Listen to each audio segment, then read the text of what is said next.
We are live. 42 minutes late, but we are live. We're here. John Robinson. I prefer the term fashionably late. Always That's right. fashionably late. Right. Now, thank you for turning up on time because there will be an occasion. Well, actually, you were early, but there will be an occasion where we are, Cameron on was time. hella early. 11:37 a.m. Yeah, I see a Cameron Shout out to Cameron. with the thumbnail praise. Yeah. Ty It's a good spent time thumbnail. on that. Yeah. Yeah, no, I spent time. I was searching for the right picture for an episode this special. Special. Yeah. Always early. That's right. All right. Always compete. True. So Ty, as people warm up, get involved. hmm I asked Griff yesterday, but what's your favorite type of nut? I heard this discussion. I heard him also Oh, you say that did? peanuts are not nuts. Yeah. Is he lying? I didn't bother to check. It feels like, pe- I mean, it's literally in the name. right. So Like, why would they name something wrong? yeah. Like, think about it. Um, Names are always correct. what's my favorite nut? Macadamia? Macadamia. Big shout. A big shout to macadamia. I don't know if macadamia is my favorite though. Yeah, I'm gonna have to think about this and get back to you on it. This is a tough You've had question. like a whole 24 hours and All right. I listened to the podcast this morning because I edited it this morning, so it hasn't been a full 24 hours. It's been like 6. And I didn't okay. think that I was going to get asked the same question. I didn't think this was going to carry. I wasn't prepared. I'm just going to say peanut. You know what? Screw Griff. Like he gets to make up his rules. I'm going to make up my rules. Right? So even if peanuts are not actually nuts, I don't care. Peanuts. Okay. What does a For the win. macadamia taste like? I mean, yeah, chocolate covered macadamias are pretty It good. tastes like chocolate. Well, Does it taste like a nut? Cameron was talking about covered in when macadamia nuts are covered in chocolate. Like that's yeah. I've had some chocolate covered macadamias before. It was pretty good. Yeah. Like I just googled it and I recognized the appearance. I think Yeah. they're good. Yeah. Yeah. They're like often in a nut mix, and I don't know the Yeah. name of it. I'm just like, Yeah. that's decent. That's like a weird peanut. Yeah. Turns out it's a Almonds are macadamia. nuts. Almonds are nuts. Well, that's Actually, what I was a big fan of. If yeah. Actually, I'll go almonds. I'll go almonds. Wow, that's so exciting. I've jumped around a bunch, but actually, there's some pretty good almonds out there, and almonds are also very versatile, right? Right. Especially particularly in the snack world, right? There's different variations of almonds that you can get, and they can be both savory, they can be sweet, Yeah. depending on what you Well, want to do with them. So yeah. think about marzipan, right? Mm-hmm. Pretty sure. Hold on. Yeah, that's almond paste. Yeah. I mean, do I like marzipan? Not really, but Mm. just proving the point of almond Sure. being nice sweet as well. Yeah. Yeah, good. Versatile Riveting. last nut. Yeah. I think we've listen to this. I think we've cracked the case. Haha. Get it? Ooh. Cracked, like No, you yeah, crack a that nut. was Yeah. very good what you did there. Nice. So Okay. yeah, sorry we weren't here on Wednesday. I've been a sick boy the last week. Sick boy. Yeah, sick boy. But we're here. We're live. Gonna talk some Hawks. There's a lot of Hawk stuff that Yeah. has been going around the Hawk block. Shall I do the last week or intro? so. Are we ready to hop in the show already? Do we want to wait for more people to get in here? We have 9 people in here. Like the video. Like and the video. subscribe. 5-star review. Download the show. Subscribe, yeah. Do all that. Tell Share your friends it with your about the show. Share it with your friends, Enemies. dog, your cat. Yeah. Mom, dad. 10. Okay, you know what? 10 might be as good as it's gonna get.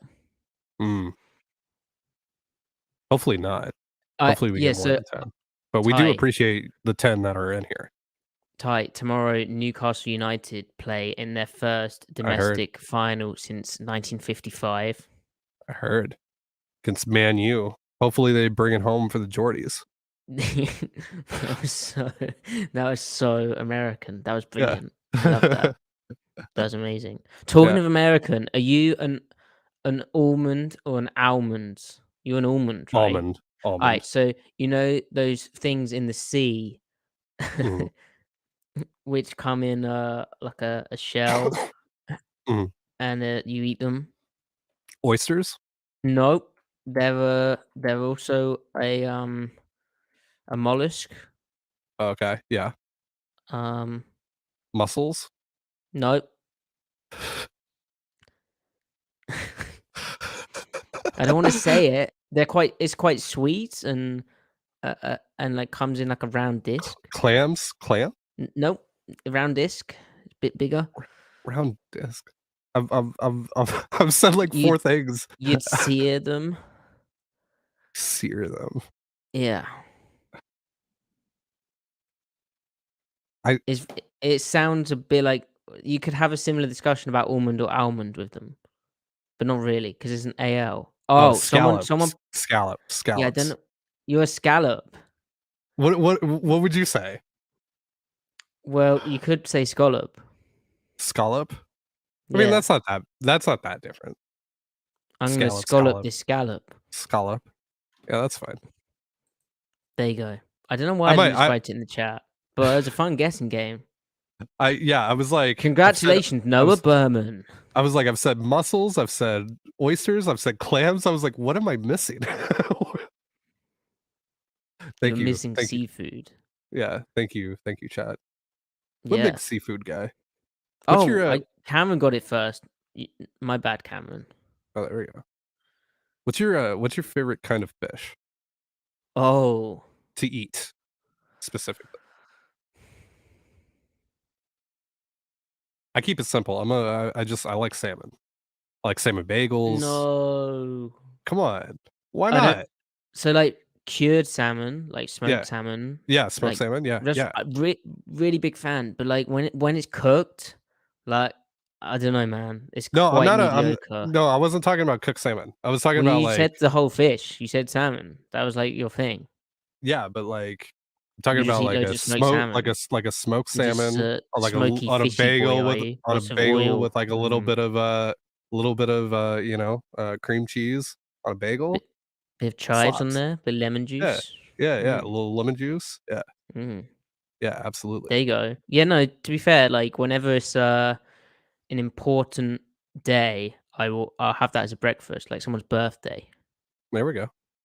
I'll make that because it's really easy and it tastes nice. By the way, But if you guys see me turn off my camera, it's because I'm a sick boy and I gotta blow my nose and no one wants to see that. So Ty has bogeys, guys. Imagine yeah. having bogeys. What a weirdo. Yeah, what a Ooh, weirdo.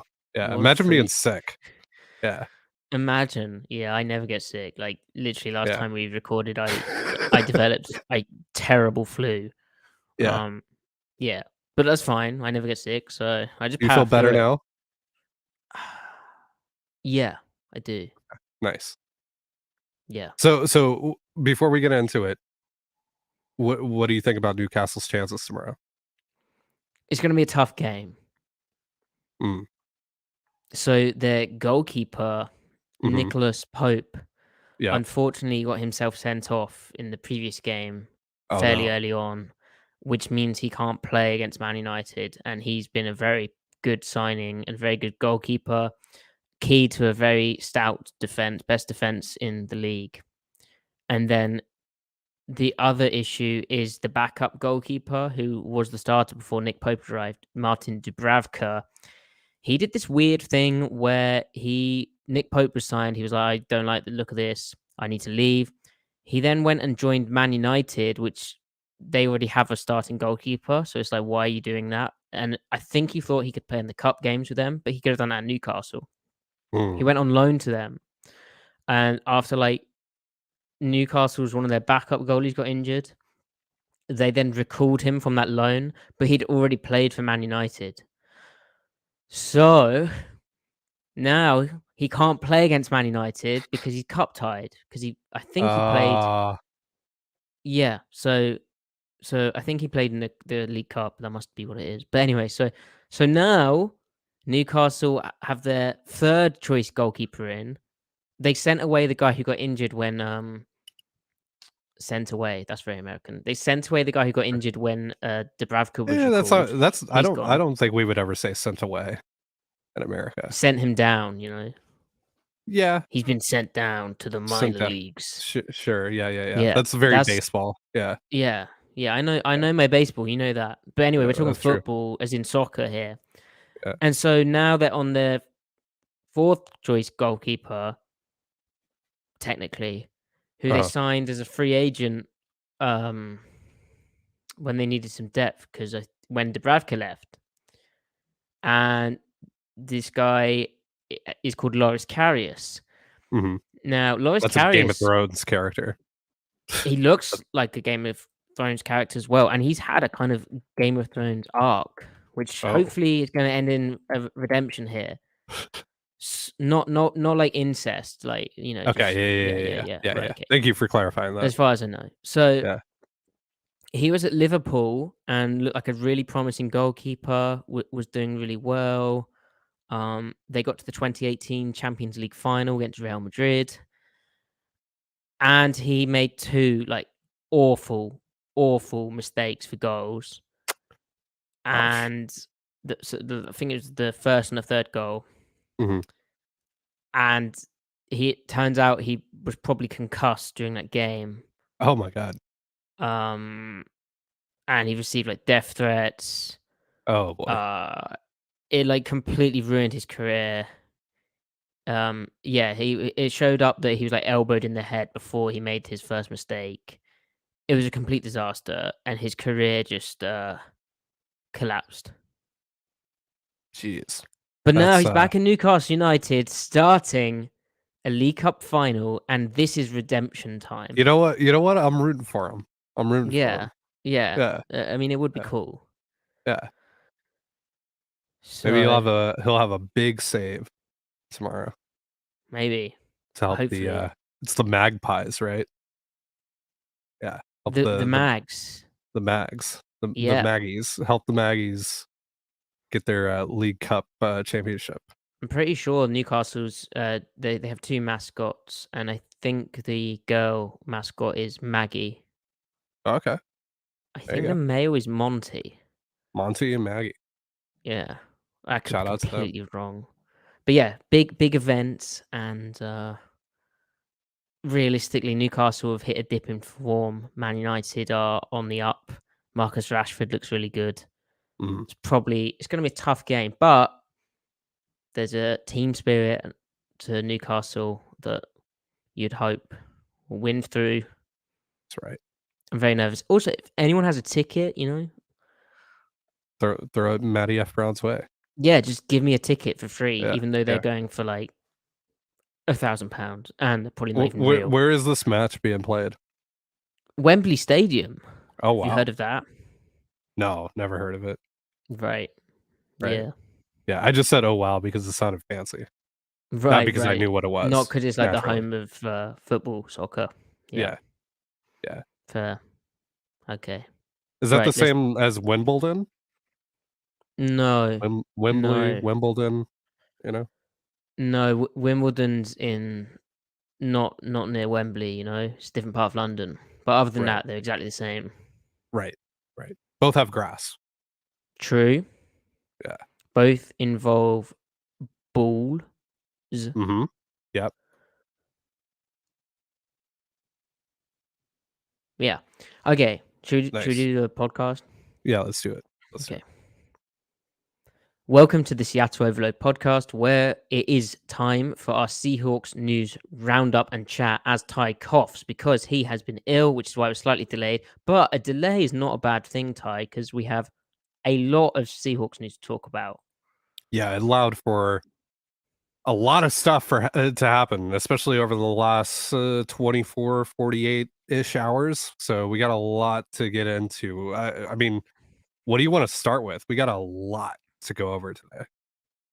Well, We could do it chronologically and also in Okay. reference to your thumbnail. Ooh. Yeah, you know what? Let's just dive straight into it, right? I did some digging today on the old US Today image archives to find the perfect picture for this episode for the thumbnail. And that's because we got some Russ and Pete beef to get into. What's going on? Tell me about it, Maddie. So, The Athletic published a story on what day is it today? Saturday. It is On Saturday. Friday, sort of usually on a Friday you don't expect to wake up to news, but anyway, you wake up to news midday that The Athletic reported that quarterback Russell Wilson requested the team fire coach Pete Carroll and general manager John Schneider, and so he supposedly did this in February 2022. And then within days of that call, of course, top team officials met and they decided to, pursue trading Russell Wilson.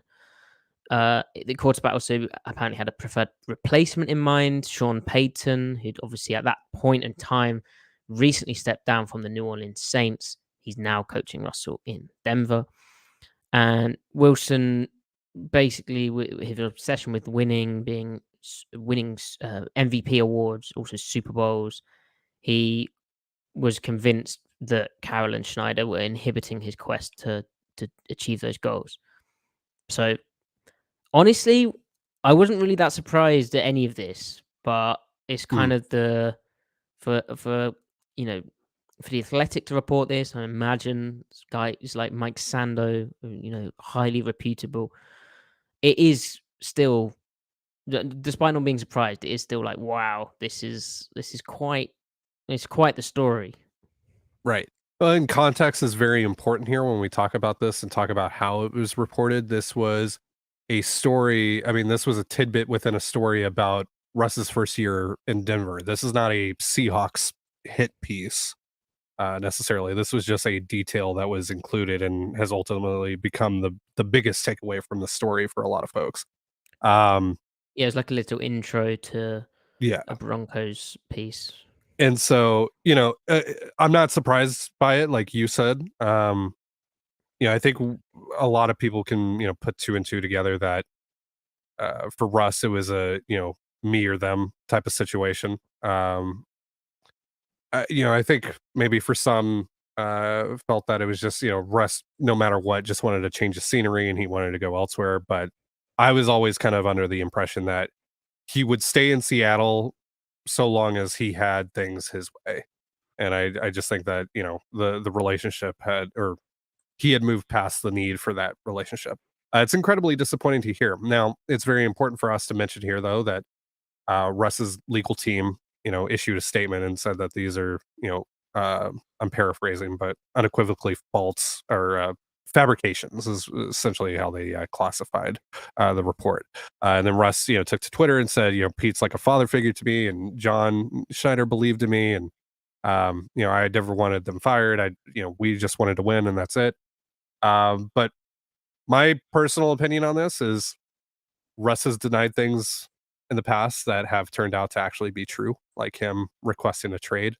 Maybe he didn't personally request the trade, but his team, specifically Mark Rodgers, did request the trade. He did give Adam Schefter 4 teams that Russell Wilson would be open to be traded to. And then Russ proceeded that whole summer to deny that. I am going to go out on a limb here and say that he probably also did this, or Mark Rodgers more specifically did request to Jody Allen and company that Pete Carroll and John Schneider be fired before he was traded. So yeah, it's really disappointing, and it continues to ultimately tarnish his legacy. I mean, it depends on how you feel and what your point of view is as a Seahawks fan and how you really feel about the whole situation. But for me personally, I feel slighted by it. I feel like, really no quarterback should feel that he's in a position to do this. Not even Tom Brady, to go over the head coach, to go over the general manager, who ultimately are the reasons that he was there to begin with, and ask for them to be fired. So it's just it's upsetting. How do you feel about it? Yeah, I mean, I get that standpoint, and I guess important context is like it, it's definitely a messy divorce, and we were building towards this point. Like, remember the prior off season when Seahawks quarterback Russell Wilson's not demanded a trade. His agent Mark Rogers told ESPN Wilson's told the Seahawks he wants to play in Seattle, but if a trade were considered, the only teams he would go to are the Cowboys, Saints, Raiders, Bears. So Yeah, obviously, there's been this. We knew that there was stuff going on for a while. There was all that talk of him going to the Super Bowl and watching. Who was it? Was it Brady versus it was Mahomes? Brady, and it was because of Antonio Brown. And remember, he campaigned for Antonio Brown, and then he sees Antonio Brown catch a touchdown from Tom Brady in the Super Bowl and all this stuff. And yeah, Right. yeah, And so there's context behind that as well, and so there's also the context that the Seahawks did explore the possibility, per multiple reports, of trading Russell in 2021. And who was the chicken and who was the egg? Who actually initiated that? If what led what to what? We yeah, don't know for certain, but this just feels like one step further from 2021 and that off season. Like Russell going to ask the team, hey, you know what, like just fire, just fire both of them. yeah, Let's just try something else. I'm the quarterback here, and yeah, it's not that surprising. And obviously, when you have an agent like Mark Rogers, and that gives you an element of plausible deniability. Like Russell himself may not technically have been the guy to ask for the trades, and mhm, that gives him his legal team a response like that as well, and him right, saying, I never wanted them fired. That's yeah, fine, but fine. But at the end of the day, I think the actions of his camp are reflective of what ultimately Russ wanted. And yeah, so, yeah. and I think it's very safe to say that. And Definitely, and so, remember the Seahawks basically, in their own words, said exactly the same thing when he was traded. Like, right. Russ wanted this. And So, so, it adds a lot more context to how that team acted during week 1 and how Pete acted during week 1 and how much that game really, really meant to them. And I mean, you hear the stories now about like, just how pumped up Pete was pregame, like he's running through a whiteboard and all this stuff. I don't know if right, right.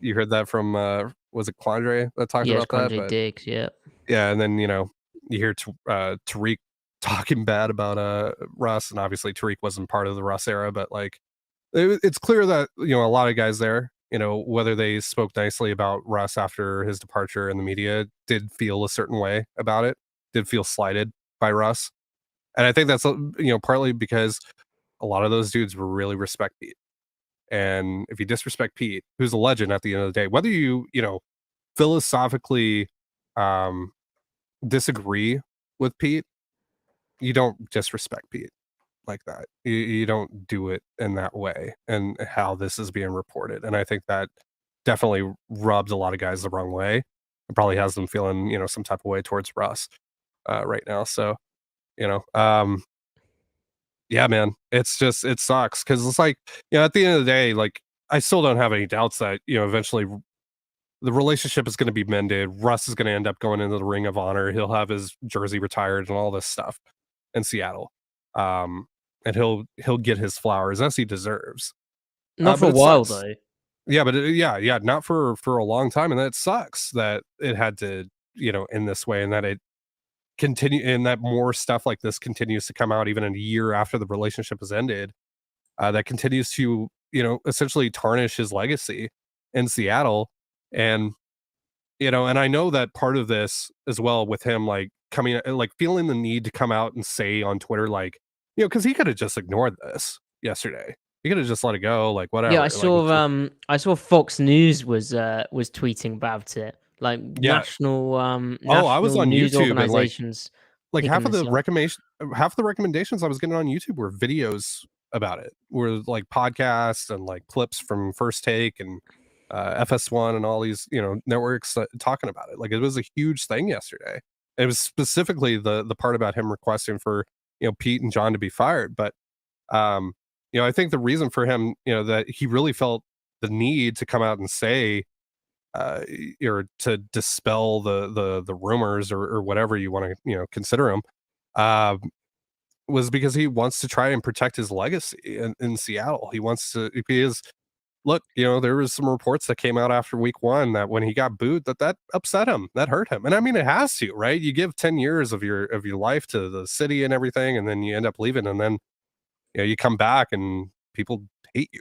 Like, and so that I'm sure that's really, struck a chord with him. And so he wants to try and protect that as much as possible. But again, why should I believe Russ? Like, why should I give Russ the benefit of the doubt after, what he said about the trade request? Yeah, because I was covering the team when that happened, when he had that press conference. I had to write an article about that press conference. So that is still very fresh in my mind. And it's like, dude, come on. Like, clearly you did. Like, there's 4 specific teams. Like, there's all these reports. Like, you requested a trade, and then, you end up getting traded not even a few months later. Like, it's clear that you want it out. Like, just say it, or just don't say anything, because I feel like him coming out and denying these things more and more and more just makes things worse at the end of the day. And for a lot of folks, if he is concerned about protecting his legacy in Seattle, that's only going to harm that even more. Yeah. And yeah, I do think this is a lot of people, talking to Russ in his ear. The seeds were planted. I think Russ got gaslit even by like, Twitter into thinking that he could cook. well, yeah, even like the let Russ cook stuff. Like, I Yeah. understand the sentiment behind that, but it creates. Mark Rogers is active on Twitter. Believe me, like, Yeah. Yeah. he's active on Twitter, and Yeah. I think all that stuff just we were going to get to an end point like in this way. It was kind of inevitable. There was no real room for like how Russ saw himself and the way that Pete Carroll wanted to use him and deploy his skill sets, and the way that John Schneider wanted to construct a roster that was just constantly jarring, to the point that Russ almost became bigger than a quarterback, really, or tried to become one, or tried to become a quarterback like a Tom Brady, who, I mean, he kind But of even then, he kind of even when Brady and Bill had philosophical differences, Brady didn't go to Robert Kraft and be like, "Hey, you need to fire Bill Belichick." no, Like, this is pretty outrageous. Yeah, yeah, and it didn't like, work. So yeah, that's unfortunate for Russell. Now, maybe, this year in Denver, he's got the guy that he supposedly wanted in Sean Payton. We'll have to see how that turns out. Personally, I'm not sure. Like, this article goes on and says about how, they're running basically what Russell wanted to do. They're doing a lot of things Russell wanted to do. And okay, Hackett was a complete mess, and there was a lot of other stuff going on in Denver. But like, ultimately, we saw the same kinds of offensive ideas. I think the only thing Peyton would do is try and remove more of those true drop back situations and replace them with runs, like as we've spoke about, as what Pete Carroll wanted to do. And Peyton's not yeah. going to take any crap. Like, he's putting his foot down. So that'll be I mean, he's very already put his foot interesting down to with it. observe. Yeah, Yeah. yeah, So yeah. that's that it's news. pretty. Yeah, that was pretty wild to read, but we'll see how how the next couple years go in Denver for him. Yeah, and to call it like, it's not clickbait. Like, it's very, if you read the whole article as well with the Bronco stuff, it's very important background, and it's finished off in a nice way of like, Russell was really wanted Sean Payton as the replacement for Pete Carroll and John Schneider in Seattle, and then it finishes it off with saying now he's got that guy. Yeah. Like, it's a really good article. And the Denver stuff's fascinating. Like, that is just such a mess. And we'd like heard people were talking at the combine very candidly, very openly to all sorts, like people they didn't even know about Denver and Russell Wilson and stuff. So that's big people. So not really surprising that this kind of pieces come out now. It was also approaching the anniversary, the 1 year anniversary of that, which is March the 8th, 3/8, the big day. I remember that day very well. Yeah, never forget. Yep. There you go. I did not think So- I was going to have to do anything for work that day. And then I look at my phone and, oh, great. Well, then the second tower, Bobby Wagner, he also Second. yeah. Okay. Yeah. Yep. Okay. Yeah. Keep going. Okay. There you go. He unfortunately was also he left the team that day, didn't he? Yeah, he did. He did. Yep. Right. Okay. So Do you want to other talk about Robert Wagner? No. oh, Is okay, that yeah. is Let's that talk what about we're Bobby getting into? Wagner. Yeah. Sure. So Bobby Wagner, who was an all-pro linebacker according to the Associated Press and according to Pro Football Focus, who are in the business of grading players, he was their number 1 overall off-ball linebacker. However, unfortunately for Wagner, although it's not the worst thing in the world, I guess, he was released from his contract by the Los Angeles Rams, which I Mhm. think ended up turning out that he'd earned like 1 year, $10 million, and now he's a free agent. He also didn't waive his guarantees, so he's a king. And he represents himself in negotiations, which is very Great cool. agent. Great agent. But you have to ask with those accolades, yeah, okay, Bobby is aging, right? Like he is Yep. 32 years old. He turns 33 in June. But with those big time accolades and honors and all of that stuff, the Rams did this to save $5 million. And they presumably couldn't trade him either. And Mhm. so why that suggests a discrepancy between the grading and the voting compared to how NFL teams view him. Or maybe it is just that 33-year-old off-ball linebackers does not, translate so much to value. Anyway, Ty, Mm. inevitably talk of Bobby Wagner returning to Seattle, given their need at the position. Cody Barton, free agent. We'll have to see what happens there. Jordan Brooks coming off an ACL injury. No Yeah. real depth behind these guys. Yeah. Should they Hey, don't besmirch the resign? name of Tanner Muse. Yes. Is he still under contract? Think so. Well, Think there you so. go. Or maybe And he's an then RFA.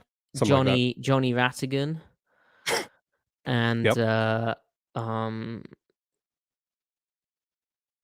Nick Bellore, kind of, not really. Yeah. And We'll remember talk about him later today. Seattle signed, was Bam Johnson the inside linebacker? He got No, the it was Bam Cheese. Was it Johnson was the Cheese? Ivan Cheese. Cheese. Are you talking about the guy that played during the wild card game? Yeah. God, why am I blanking on his I name? think that was Cheese. Was that Cheese? Yeah. Okay. Yeah. Yeah. So I see Quandre Diggs campaigning pretty hard for Bobby, and he even tweeted like 12s, like let Bobby know how much we want him back and all this stuff. And then Bobby responded with the eye emoji, the infamous eye emoji. So maybe there's some interest there from Bobby as well to make a return. I'm not into it. I love Bobby. I love Bobby a ton. Trust me, I'm such a huge Bobby Wagner fan, but Doesn't sound like it. yeah, obviously. I'm just a hater, clearly, at the end of the day. But I no. he's no. It's just he's not anywhere near as good as his PFF grades would say, and it sucks to say, but like he's lost a lot of speed. He's not good in coverage. Like he's he can still rush the passer a little bit, and that's about it. But True. there's a role for that, but I don't know. Like, how much is he going to be able to leverage his PFF grades and all this stuff into getting paid? Like, how much money is he actually going to be able to get another team to pay him? Because I mean, like, if you can get him for only like a couple $1,000,000 or whatever, fine, and he can just kind of be like a utility player for you.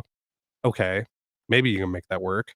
I'd like to hear your thoughts on that a little bit, Matty. But if I don't want him locked into a starting spot where he is like playing 90+% of the snaps. Excuse me. Sometimes, So yeah, sometimes you have to go back to go forwards, but I don't think this is the occasion. Now, it does speak to the fact that Seattle really last year should have delved into that intriguing linebacker group of the draft, where there was some very interesting round 3, round 4 options, round 5. But Wagner would inhibit progress. Like, ironically, the coverage that Seattle's running now suits Bobby better than what they were doing in 2021. They've changed systems. They're running that kind of Fangio-esque style where the linebackers don't have to turn and run backwards with routes, and they don't have to cover as much ground. They're yeah, more kind of in the low hole of the field. They're also just like hugging a running back or some. They're kind of playing more north south, which suits Bobby's game. But the problem is, like, he cannot move anymore. Like, he's not agile. He yeah, really gets kind of stuck in the ground. yeah. The lateral Or movement is gone. It's yeah, just it's gone.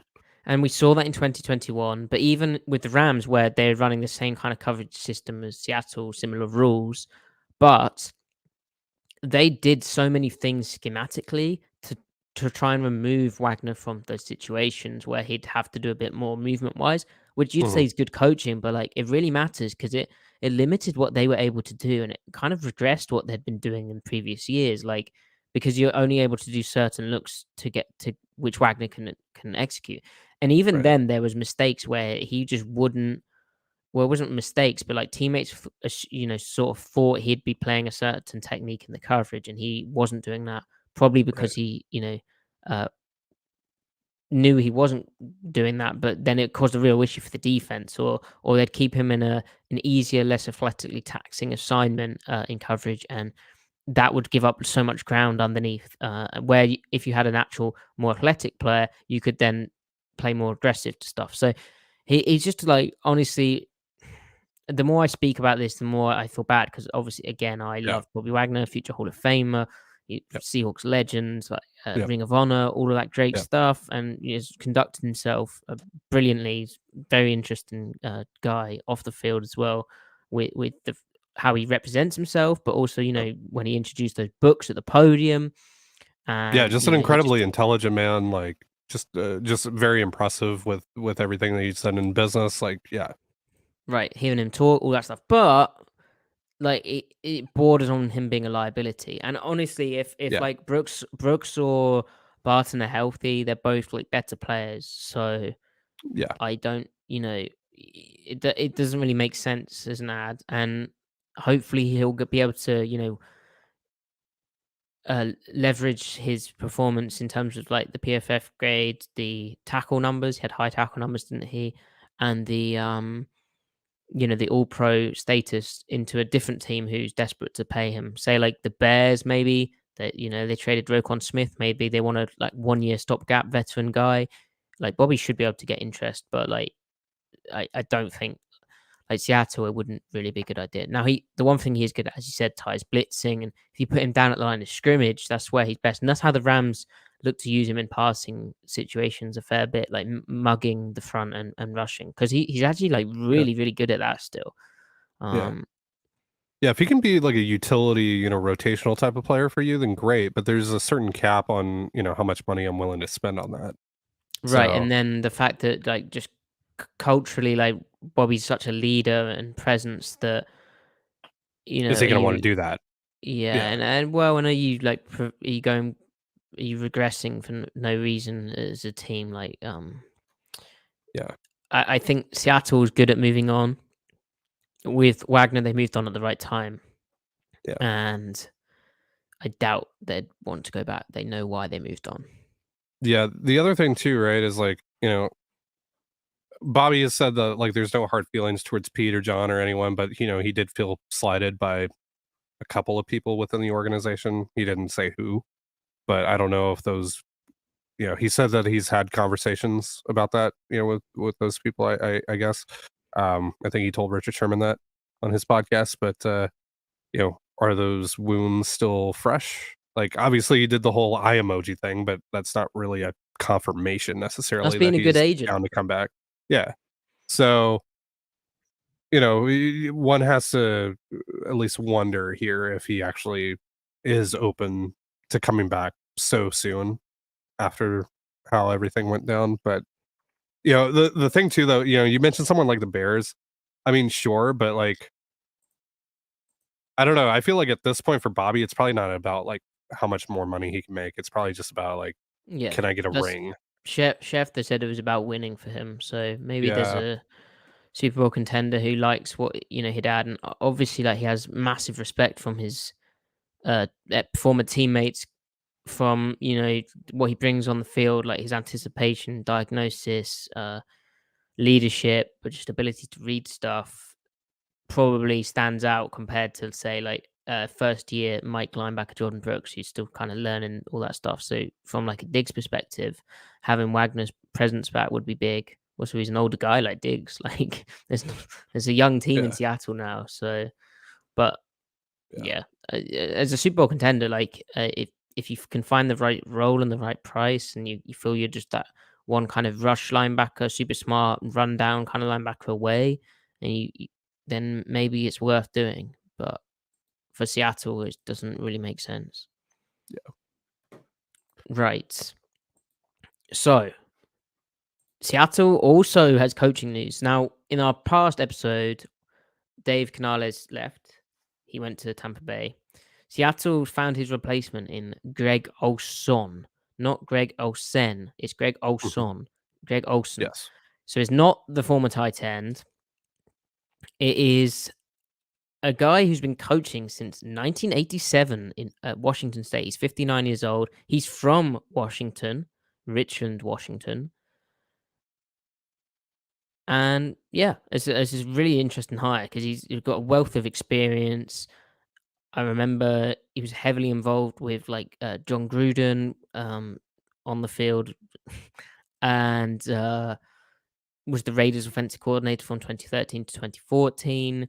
Came back to do that in 2018 to 2021. Um, he's also got experience in the Ram system, which Waldron's running a derivative of, where he was their senior offensive assistant last year. He's been a quarterbacks coach for a lot of time as well. Buccaneers 2008 to 2009, Rams 2017 quarterbacks coach there as well. So that and also quarterbacks coach in with the Detroit Lions and their offensive coordinator 2004 2005. Oh, and the Bears quarterbacks coach in 2003. So, Mhm. and the 49ers coach 2001. So basically, he's coached quarterbacks. He's also done it briefly at the college level as well. He's also been an offensive coordinator, and he has that experience in a Gruden system. Which, why does that matter? Well, Pete Carroll at USC, he actually 2000 and something, he went and visited Gruden and took elements of his system to install in the kind of offensive philosophy that he wanted. So he's been a fan of what Gruden does X's and O's wise for a while. And then there was a similarity between Gruden and what McVay does, and then obviously Waldron, he runs the McVay system, so Olson has experience in that. So it seems like a really good hire, and someone who, if the Seahawks re-sign Geno Smith, which we presume they will, great kind of different voice to take him forwards further. You still have Kerry Joseph as the assistant quarterbacks coach, and if the Seahawks do the surprising thing, then this guy's got experience working with. I mean, no, he hasn't been blessed with the best quarterbacks, but Mhm. he's worked with quarterbacks, so. He's got a ton of experience. Yeah. So it's an interesting Oh yeah, it's an he was with the interesting route for Buccaneers them. as well. Yeah. It's an interesting Mm. route for them to take, because last time you and I were on here, we were talking about like, oh, we just think that it's going to be Kerry Joseph. He's going to get the promotion and that's it. So I was pretty surprised that they kept Kerry in his current role and brought someone in from the outside. Um I'm Is there any sort of overlap with Greg Olson and anyone on the Seahawks offensive staff? Or Pete or anything? Like, because Well, it's Waldron, right? When was Because oh yeah, but Waldron, I think Waldron in 2017 was the tight ends coach yeah, and in LA. yeah, and so Olson was the quarterbacks coach then. So that's Yeah, some overlap. yeah. So that's interesting. And so you get And another guy Dickerson, that's yeah, Dickerson. So yeah, you get another guy that's been at least, around McVay for a couple of years because he returned to LA last year to be I think it was like senior yeah, offensive assistant or something like that. Yeah. yeah, So yeah, so there's some connection there and a bit of rapport. So it's kind of a natural fit. But yeah, I was still a little bit surprised that it wasn't just Kerry mm, Joseph, and then they brought in someone else to be the assistant yeah. quarterback coach. But Mm. No, his big success would, in terms of quarterback development, like obvious quarterback development. I mean, what was Jared Goff doing in 2017? I mean, that was kind of his breakout, right? Wasn't Yeah, 2017 Goff's breakout? So there you go. And then before that, he was the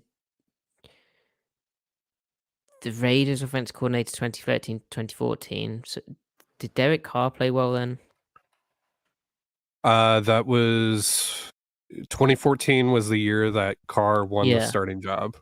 Yeah, so he experienced with a young quarterback there, and also with the Buccaneers in 2009, Josh 2011. Freeman. Josh Yeah, Freeman. and Josh Yeah. Freeman, obviously, really interesting career, but he Yeah. he looked really good to start off with, didn't he? Yeah, like, I think, like, '09, I think, was Yeah, Freeman's big year? Yeah. yeah. So in that sense, there's a kind of young quarterback development and like early promise that maybe, Maybe. yeah, maybe. But also, I think just wealth of experience, Well, and familiarity with the clearly system. Gino is following Dave Canales to Tampa. Oh yeah, I forgot that's happening, right? Yeah. Hmm. Yeah, yeah, So there you go. yeah. So, um, yeah, interesting ad. Um, and then the Seahawks not only lost Dave Canales, but they also lost Aaron Curry, which we're not used to Seahawks getting coaches hired away all the time. Particularly offensive coaches with, Canales, but Curry was an interesting one because Curry was kind of a lateral move for him to leave and go to Pittsburgh, right? Yeah, that is an interesting one. So he was coaching this past year. He was listed as a defensive assistant, but he was coaching the outside linebackers, which and before that he'd coached D ends. So he was basically an edge defender coach.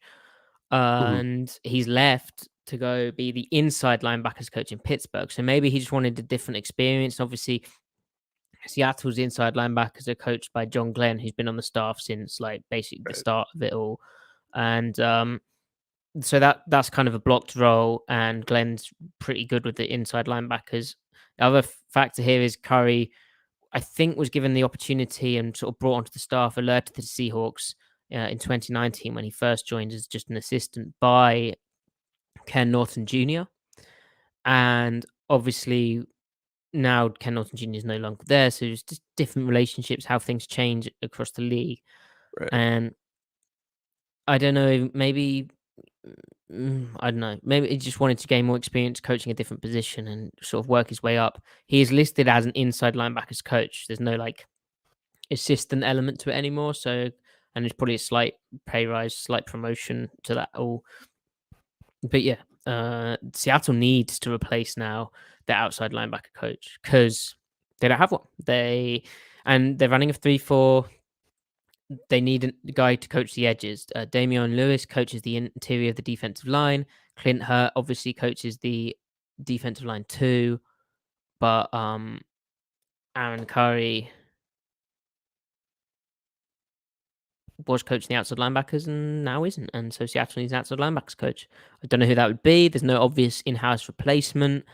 I know Will Tukuafu is on the staff as an assistant, but Right. he would not really be an outside linebacker dude. So Yeah. yeah, interesting to And that's not to say like you don't have to play the position to coach it. Maybe he is, but I doubt that's what he's been focusing on. But we'll see. Yep. That'll probably be announced fairly soon, I'd imagine. Yeah, and for Curry, he links up with Terrell Austin, a former Seahawks coach, of course. So There you go. yeah, Yeah, and a cool story because like obviously former first round pick, one of the like most infamous busts, if you could say that. yeah. And he's still just 36 and he's been That was working his always way up so. coach. That was always so weird to me, though, that he came back under Pete when like he wasn't part of the organization, or like Pete wasn't part of the organization when he was in Seattle, or I guess he was towards the end, right? And Pete and Pete John kind were of the got ones that, rid. yeah, he Yeah. was the one that like cut him, right? So like, yeah, I always thought that was kind of weird that he ended up coming back. Well, it's cool. He's Um, worked his way up the ladder. Like he was but coaching yeah, the Charlotte 49ers, who are I think D2. right, Maybe not just non FCS, FBS. Yeah, the D1 FBS, not gotcha. FCS. But yeah, he worked his way up coaching the Charlotte 49ers, was their D line coach, and then yeah, like I said, I think it was more of a Norton thing, and he spoke about it once in a press conference, but I think he was like slightly skeptical at the start and sort of was won over. So Right. yeah, I watched a clinic he did, Aaron Curry, on edge setting. It was just Mm. literally a study of outside linebackers across the league, how they set the edge. So it's like moderately surprising that he was not. He just likes football. Yeah, good for him Good to for do him. that, and a cool Hopefully, he story. continues to work his way up. Maybe he'll get a DC position here in a few years. Yeah, and you don't have to have played well to be a good coach and all that stuff. Yeah, There you go. yeah. Clearly, he knows ball at least, so it's good. He does. Yeah. Yeah. Okay, that's coaching Sweet. stuff. The Seahawks Coaching signed staff. players, Ty, Ooh, that's right. technically. Yes. So Phil Haynes has been signed to a 1-year, $4 million contract with incentives that can take it up to 5. And then Nick Bellore signed a 2-year deal, and I don't have the numbers in front of me. Do you? $6.6 million over 2 years, $3.75 million this season. Yeah. Um, it's a lot for a special teamer. Like, obviously, he's one of the better special teamers in football, but $3+ million a year, like that's, you don't typically see that for guys that fill such a limited role, especially at his age. Um, Good for him, obviously, but yeah, I'm Yeah. surprised they got aggressive on that. I mean, like both of these deals kind of seem like the money on them is pretty striking because like you look at the Phil Haynes situation as well. Like he's only played, he's only started 5 games. He's been, he hasn't been able to stay healthy for most of his career, unfortunately. Like that's a pretty aggressive offer on him, and obviously a no brainer for him to take. I kind of wonder like what ended up leading to that, like why the Seahawks ended up landing on those numbers for both of those guys. What made them get there? Like, did they actually think that there was going to be a significant market for both of those guys, especially Haynes? Like that's a really interesting one in terms of like were there other teams that they thought were going to be pretty aggressive on Haynes, and why? And what does that suggest to us in terms of like how the rest of the league views Phil Haynes? So Yeah. So Brady Henderson in his article, he said that Haynes appeared in 15 games last season, 3 starts. He ranked 29th in ESPN's pass block win rate among guards at 92.4%. And he had a uh, pass block win rate of 100% in 5 games. So maybe his pass pro's done pretty good in that metric, but also he was kind of a halfway starter last year with Gabe Jackson being banged up, not being able to play as much football. mhm, Haynes turns 28 in October. It is slightly more than you'd expect, but they'll cut Gabe Jackson, I imagine, yeah, and so you need to enter the draft with like no holes. That's what Seattle always does. They always try and have options, And so, at a certain point, you need to have players, and I guess Haynes is that kind of guy, and it's only a 1 year deal, but yeah, slightly higher than you'd expect now, and he'll be given the chance to lose that job at right guard and they'll draft a rookie to compete for that. Mhm. Now, Bellore, last year he earned almost $4.5 million. So like that's a fair whack, Wow. and Wow. he I didn't he know is that. yeah, he is a special teams captain, which is obviously very important. Schneider Yeah. in his radio segment on Bob and uh, Wyman and Bob described it as described Bellore as a core guy for them. Like, so he's obviously culturally very important. Yeah. He does turn 34 in, I think it's May, so he's getting up there. But like to be a good special teamer is big. I don't think he'll play as much linebacker, but he's he can do that in a very small pinch, and he can play some fullback. Like, Gotta let him tote the rock this year. yeah, yeah.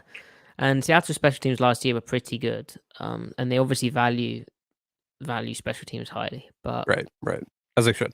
And they've obviously, been pretty consistently one of the better special teams units in the last few years under Larry Ezio. So, yeah, keeping those guys together, keeping the continuity is very important, especially with special teams where there's so much churning, so much roster churning and everything. So, yeah, yeah, and with that Ballot deal as well, being over 2 years, I need to see how it's structured. But I imagine the second year there's an easier way of getting out of that. But you'd probably, yeah, have to see. yeah, Yeah, I mean, in the past, Seattle's paid slightly more than I for like kind of depth, like yeah, borderline like low quality starters or not premium positions, and the money quickly disappears. But I think Haynes is slightly more than you think. But both these players, I thought you'd want to bring back. right, So for it's sure, just the price is slightly higher. But then like the cap is going up, and below in particular, I think I'm fine with. Like, it's just a very yeah, important player, like low key important. So yeah. there you go. And credit to the Pedestrian Podcast, fellow UK Seahawks commentators who broke the Bellore news.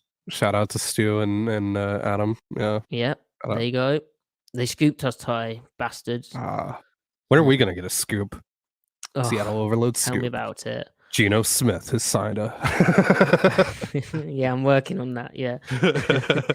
He just doesn't reply to my Instagram DMs about his financial details. It's so He weird. Twitter hates you, so Yeah, you true. ruined that connection last year. True. Like, he's like, I'm muted. Yeah. Yeah. Okay. Well, I think that's everything, Ty. I do believe that is everything. We had a lot to cover, and I That think was newsy.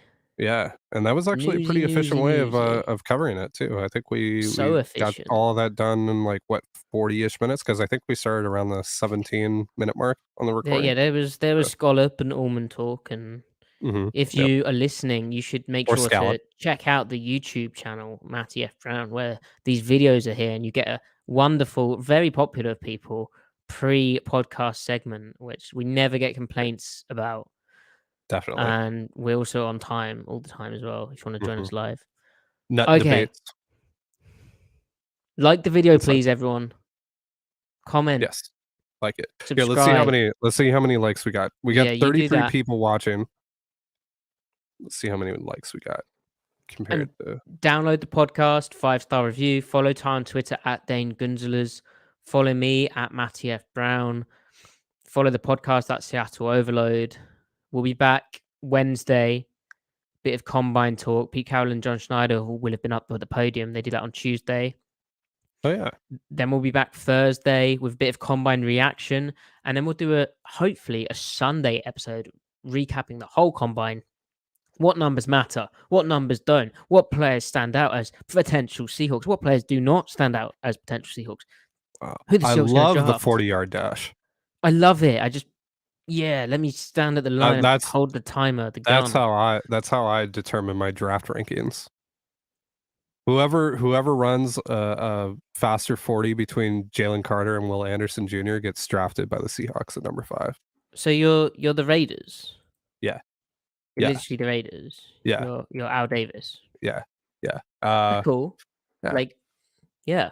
I Yeah. mean, it works. There's 100% hit rate. Metcalf, Woolen. There you go. Exactly. Perfect. Yeah. What's the like Best. total, Ty? People have left. It's bad. Only 11 That out is of poor. 33 at the time. Step so I'm it very up. disappointed. I'm very disappointed in you guys. Step Now it we're back up. to This is 29. awful. So there are at least 18 of you that did not like this video.